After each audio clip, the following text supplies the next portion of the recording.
Hello, everyone. Welcome to Wall Street for Main Street podcast. My name is Mo Dawood, and today's guest is Louis James. He is the editor of the International Speculator. Louis, thank you for joining me. Very happy to be here. So we're talking to you from the sunny side of Puerto Rico, where the weather is beautiful, and here in Northern Virginia, the weather is cold and rainy and miserable. So I'm sure you're enjoying that right now. I have to admit, I am looking at coconut trees in Caribbean blue ocean beyond the white sand at this very moment. So don't cry for me, Argentina or Virginia. Yeah, I can't say I'm pretty jealous. Let's talk about the precious metals market. A lot of action has been going on in that market since the beginning of the year. Obviously, gold and silver prices had picked up steam finally after a couple of years of I call it a short-term bear market and the grand scheme of the bull market. So I want to ask you what has contributed to the rise in the precious metals market this year? Well, everybody's got an opinion, and your listeners are probably, getting what they paid for in this. So I just want to preface that because nobody really knows. We all have these ideas. We all think the market should do this, that, and then it doesn't, or it does that but not this. So I want everybody to take this all with a grain of salt. I mean what I say. I'm sincere, but I don't want to pretend to know things that nobody knows. But I do find the market turns quite interesting. And actually, I think that the precious metals market really can only be understood within the context of the larger markets. It doesn't just move on its own. It's not like pork bellies or coffee or something like that, where you can look at supply and demand and say, oh, well, there's a shortage of supply and demand is up, so the price should go up. It doesn't really work in the precious metals markets. Because as we all know, most of the gold ever mined sits on the surface of the earth in refined form in one place or the other. So in economic terms, the supply is not really price dependent. It's inelastic, or it's super elastic, depending which way you want to look at it. Basically, there's enough supply to flood the market at any given time if people just suddenly decide they don't want any gold anymore. They're all going to join Warren Buffett and dump gold. So in that context, the typical supply and demand and your traditional securities analysis just really doesn't work. And why do things happen? Again, nobody really knows, but I think it's quite striking that the precious metals took off this year at the same time that Main Street investments were tanking. We had a scary January, and I find this very telling.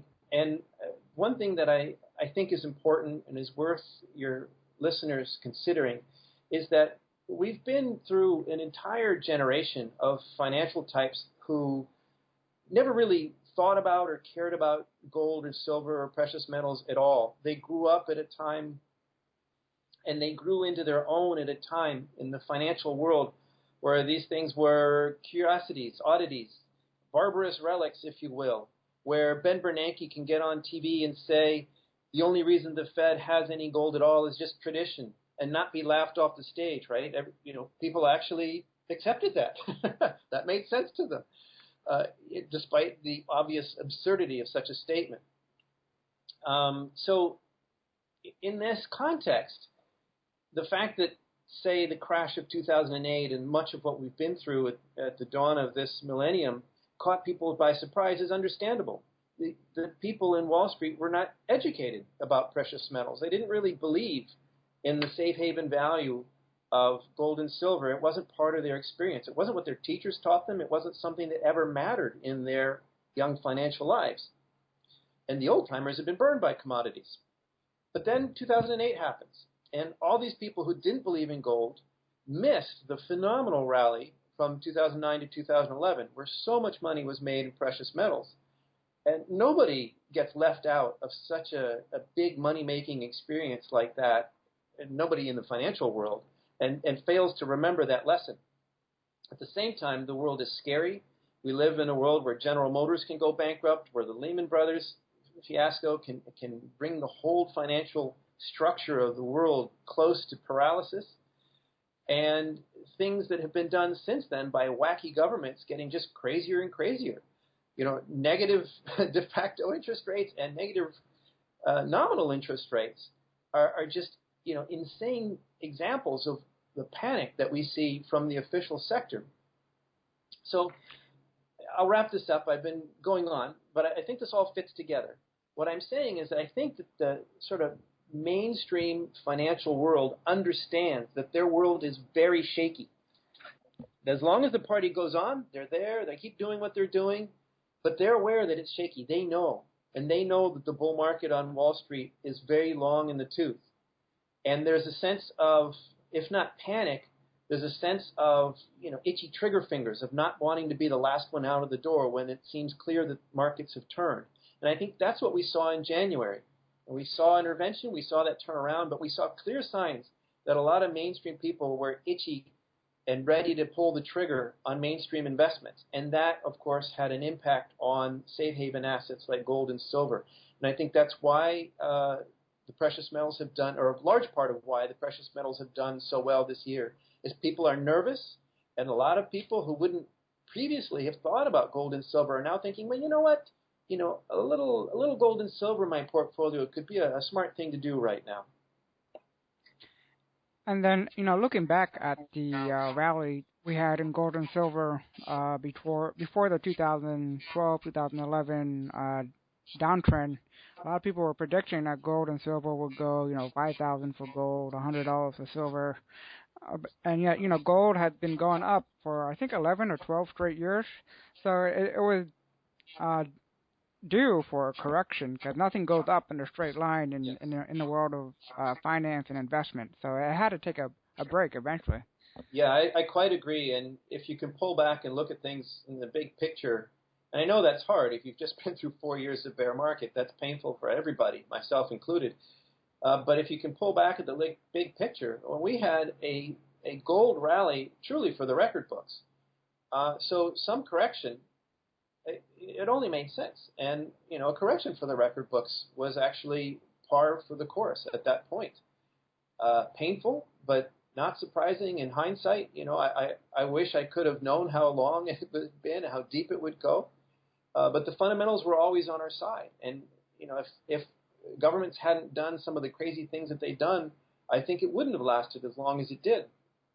So I would encourage your readers not to beat themselves up too much if they've been precious metals fans throughout. I think they will be vindicated. I think this year is the beginning of that. And I think, what we saw from 2001 to 2011 was just the first act, and there's more and better to come. And then also something that's different for mostly commodity market is that the paper market can sometimes distort the fundamentals of a market, especially for precious metals.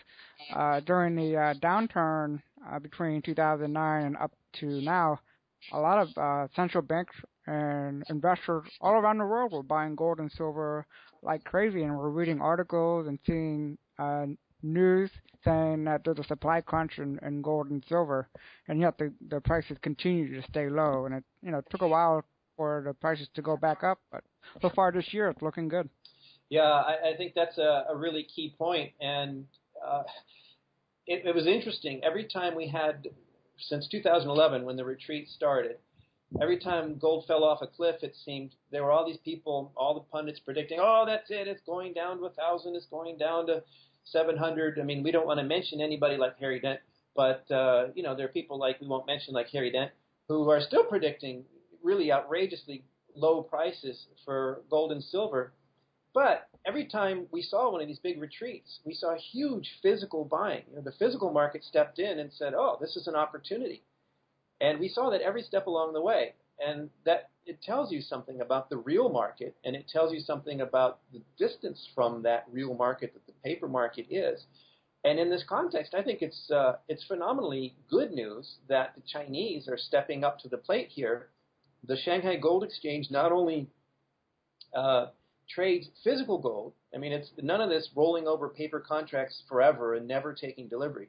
These are trades with people who have gold, who deliver it to people who want gold, and the prices generated are based on those real transactions. And now they're adding their own Shanghai Gold Fix to the mix. And I think this is very good news, and it's just in its infancy, but I think this will continue. It's the beginning of a trend that will reshape the world of gold pricing, and I think deservedly so. More power to them. Yeah, and I think China's been buying all that gold in an effort to try to become part of the world reserve currency, which they accomplished. So they're going to be part of the special drawing rights. I think they already are. They joined this past September.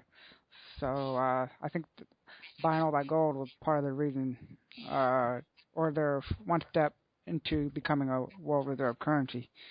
And that's part of the reason for sure, but I think the Chinese have a very, very long cultural and historical affiliation with precious metals.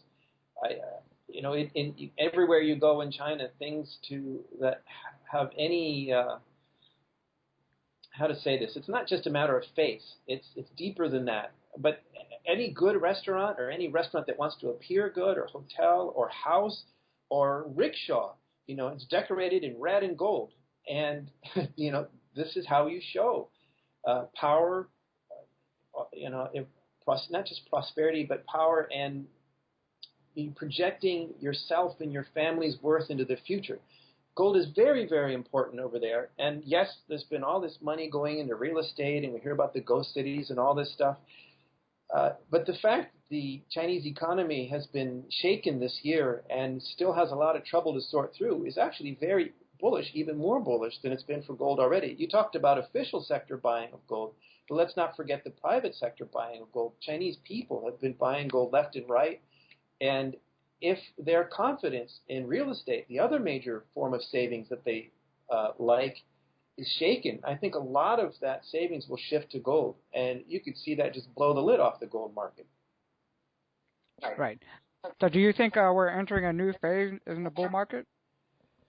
Well, I'd like to think that, and that makes me suspicious, of course. We should always be very suspicious when things seem to be going our way, that we not convince ourselves that, that's because we're right, just because we want it to be right.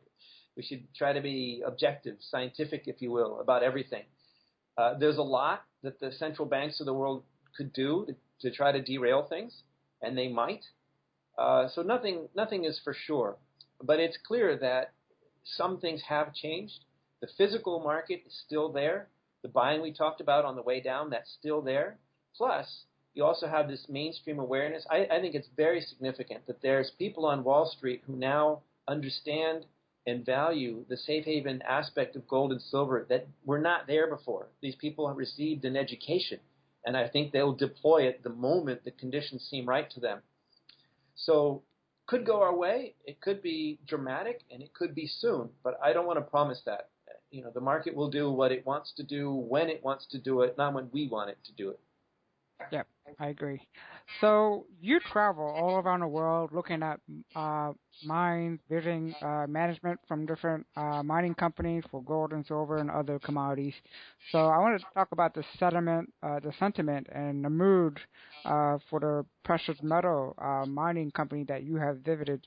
Ever since the prices fell in 2011, 2012, can you talk?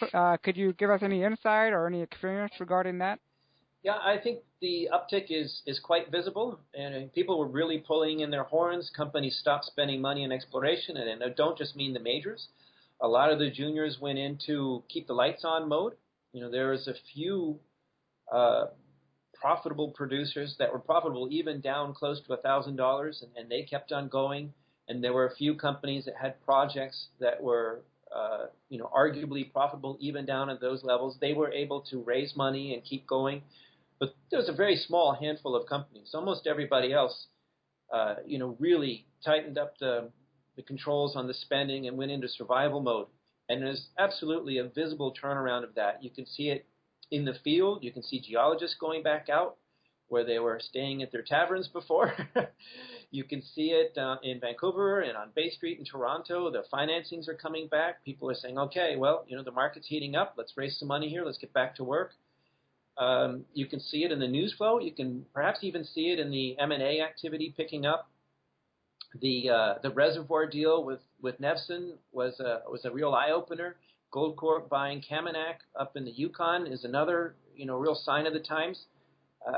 It does seem to me that it's not just a few hopefuls out there. I hear from my contacts and sources that a lot of the exploration, the quality exploration companies, they're starting to get a bunch of new CAs signed with not just other juniors or mid-tiers, but the majors are actually starting to think about shopping again, which is significant because they've been divesting assets, right? They've been paying down debt. They've been selling what they could get a bid on to try to clean up their balance sheets.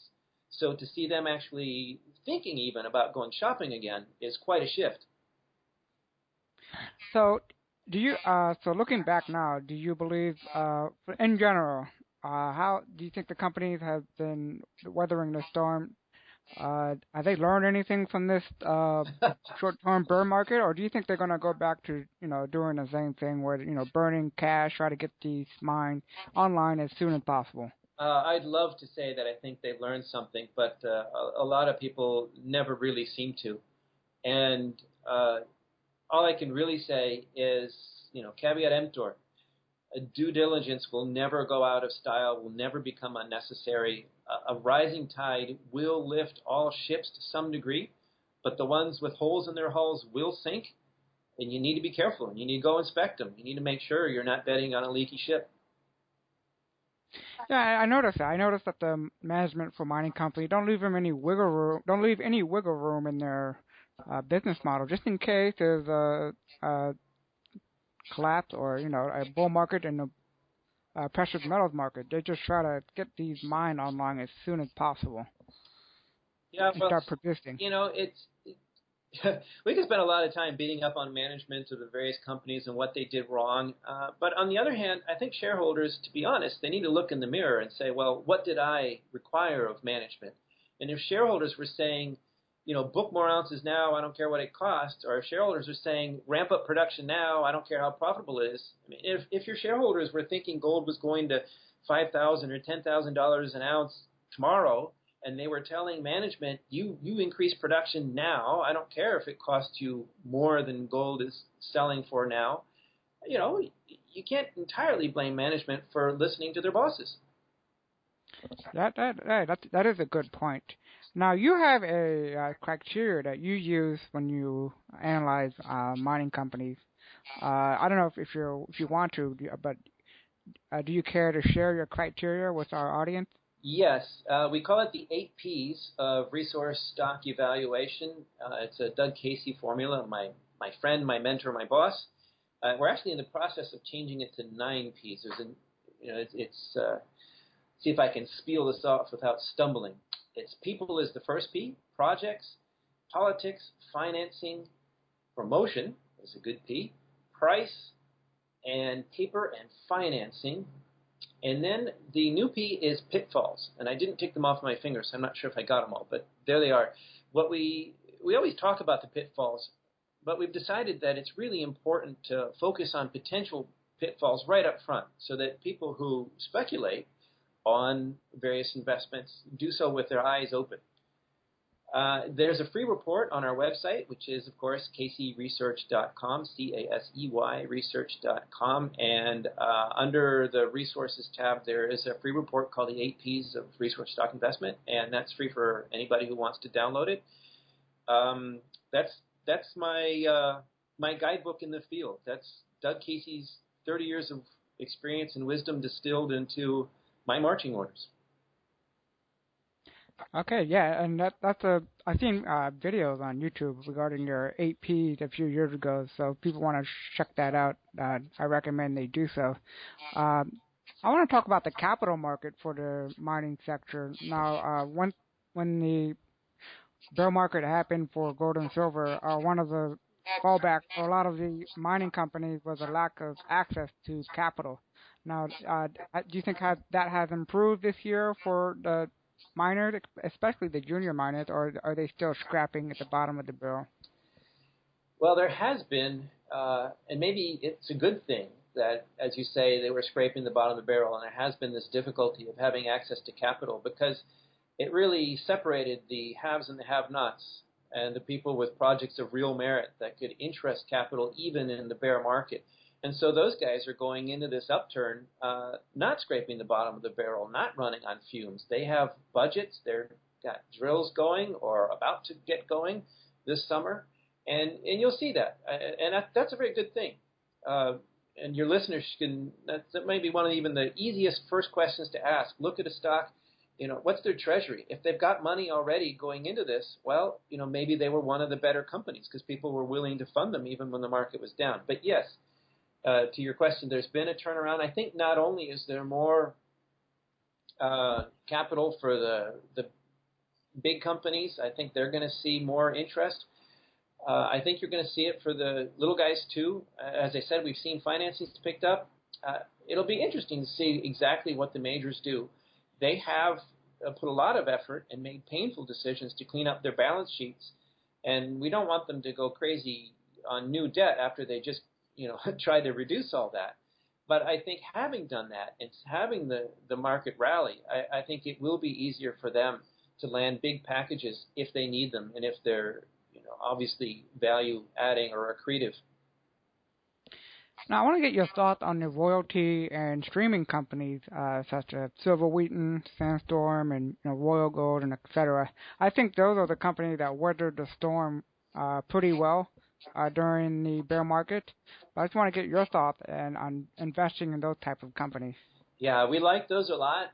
Those are sort of the no-brainers of the sector. There's no such thing as a sure thing in our sector. But the lowest risk way to play precious metals with some leverage, as in not just the metals themselves or a paper substitute like GLD or one of the ETFs, is the streaming companies. They offer leverage to the underlying commodities. There's a very, very sound business model. They can make money at pretty low prices, and they make money almost regardless of what happens on the ground because it's a royalty, right? Whether a mine makes money or not, they still get paid. They only don't make money if the mine actually shuts down. And, of course, management will do everything possible to put that off if they can avoid it. So it's a very robust business model. The downside is that these are pretty big companies.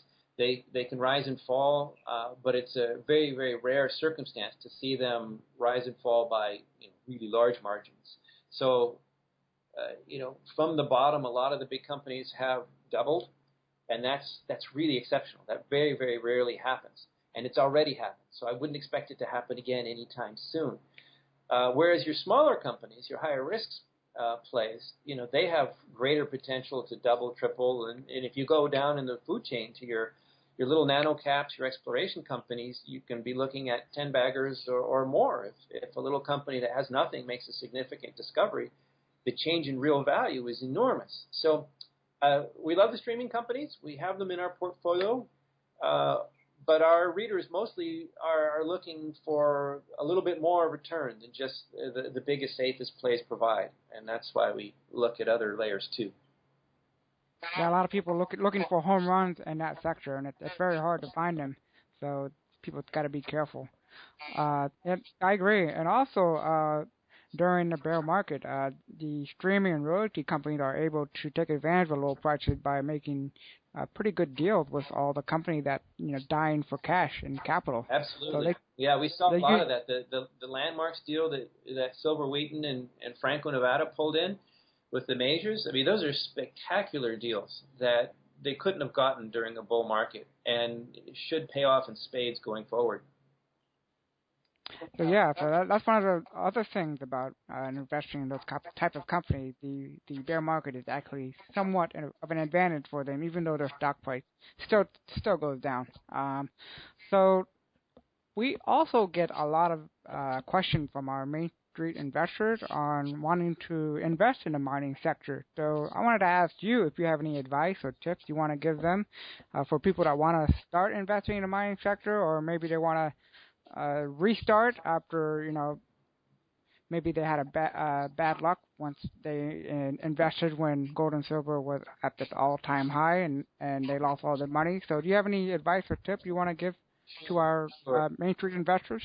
Well, there's so much we could say there. I mean, I have spent the last 12 years writing answers to these questions, but there are a couple obvious things to say right away. One is it's not too late. What we have seen so far this year is the beginning, I think, of a major move that will run for years. And so people who look and say, oh, well, these things have all doubled already. The whole sector is up 100%. I missed it. I think that's incorrect. You missed the beginning. That's true. but you have not missed it all, and there's still plenty of money to be made. That does argue for caution, for buying on the retreats. Don't go crazy chasing the stocks, but do not tell yourself that it's over, that you missed it.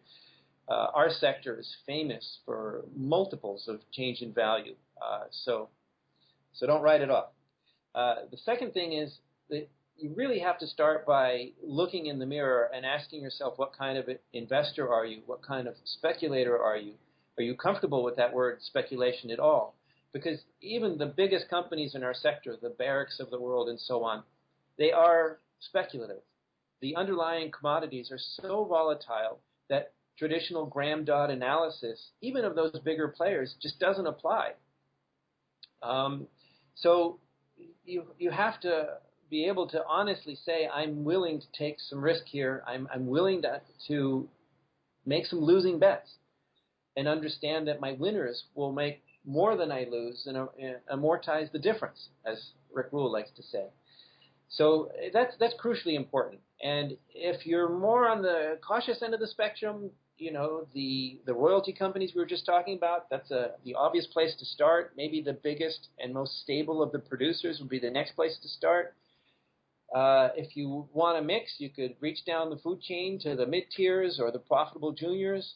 If you're a little more daring or you're really keen on accumulating wealth rather than protecting wealth, you want to look at the developers that are building new mines and the juniors that have a higher multiple of upside potential.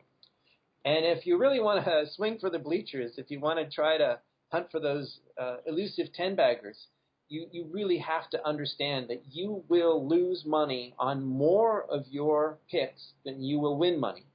But the ones that you win money on will make so much more money than the money you lose on the losers that you end up ahead. But you really have to have that in your head and have that expectation and be okay with losing on more in number but winning in more in quantity of money earned. And that's great advice you just gave us there. Is there any other commodity that you are interested in, maybe like the base metals market? Is there any interest in that sector of the commodity market? Well, that's another question that could have a very long answer. So commodities in general tend to move together. And gold and silver or the precious metals can move against the rest of them for brief periods. I think maybe as much as 2 years is probably about as much as they might move contra. But overall and over the long term, they move together with a very high degree of correlation. And we have seen that even though copper and other metals haven't rallied as much as gold and silver this year, they have actually seen the same inflection point. They've turned as well. So the commodities as a whole are moving together, and that's a bullish argument for investing in other metals too, not just the precious ones. That said, I have to say my boss, Doug Casey, is still arguing for a major correction in the near term, within the year ahead. If not a huge market crash, then at least another big market shakeup. And it's really hard to get in front of that kind of danger with industrial commodities like copper and iron and whatnot. If you really believe that's coming, if you think a major correction is coming to Main Street investments, then you want to use that as a buying opportunity because, of course, we're always going to need copper. Copper's not going away. It's just a matter of when's the right time to get in. If you think you can't fight the Fed and everything's going to, they're going to keep pouring money in the economy, it's going to keep going, then, there's no great reason to wait. But if you do think that correction's coming, I would wait. I also think oil, separately from the metals, industrial commodities, it's worth looking at. Gold is up 20% for the year. People are excited. Oil, depending on which measure you look at, is up a lot more, actually, from its lows earlier in the year. And that's another thing, that the need for oil isn't going away. It's just a question of when do you buy in. If you think there's a big crash coming, you might wait for that as a buying opportunity. If you think oil's got nowhere to go but up, then, there's no reason to wait. You should go ahead and buy on the dips, and there are a lot of good companies out there. Sorry, just real quick, there's other things that are interesting. I think uranium is also a when, not if question. I like uranium a lot. And the other one that's on my radar is lithium, actually. Its price has run up a lot. That makes me nervous. But it's another one that the demand is just going nowhere but up. So I'm looking at lithium also and thinking about that as well. Now, one base metal that has my interest is zinc, and that's because of the supply crunch that it's going through right now. A lot of the major mines for zinc went offline in the past couple of years. What's your thought on that metal? I've heard that, and I just zinc can be a byproduct from other metals. It is also mixed in for a lot of the precious metals mines. It's also replaceable in some applications, not all. It's a complicated question, and every time people have told me, oh, there's going to be the zinc supply crunch, it's going to go up, it's just moved with the other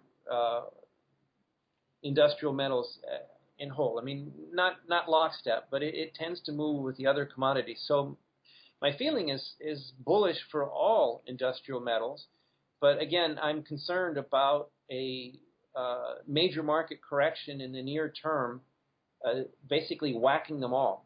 So I don't dislike zinc at the right time and place. I'd go in, but right now I don't feel a great hurry. I'd rather see if we do get this crash and buy in then, and if not, or crash or correction, and if we don't get it, I think they'll still be years ahead of rising commodities prices and time to make money on zinc. Yeah, I agree. Commodity market in general is looking good for the future, mainly because commodity is something that we need for everyday life, so it's not going anywhere. Agreed. Well, Louis, thank you for your time. If people want to find out more about what you do, where can they go? KCResearch.com is the place to start. From there they can click on About Things and other things.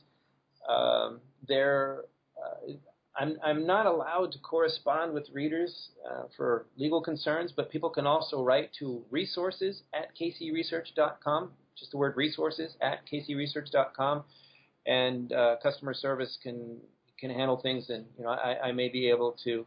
I can only respond in print, but that is one way to reach me. Okay, great. Well, thank you for your time. Thank you for having me. Have a great one.